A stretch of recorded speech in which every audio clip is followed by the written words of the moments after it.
So the first thing you want to do is you simply just want to open up the Uber app. You can see right here, once you do this, you simply want to go to the normal option where the where to is.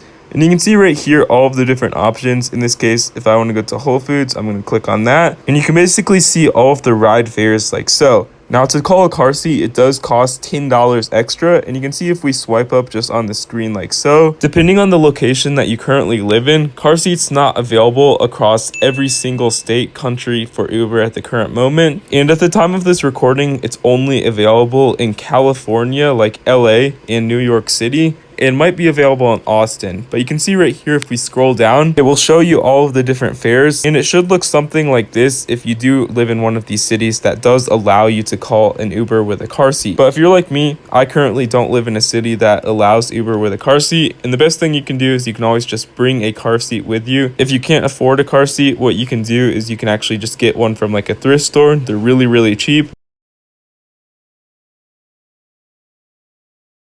Small child, and you can basically just put it in the backseat of an Uber because it's not technically legal for a 4-year-old, let's just say, to actually ride an Uber without a car seat. So yeah, you can always bring one, or if you need multiple, you can always bring multiple. But if you live in one of the cities that allows car seats, you'll see it on this page like so. But yeah, if you found this helpful, please consider leaving a like down below. I really hope this helped a little bit, even if you didn't get the exact answer you were looking for. And yeah, have a great day.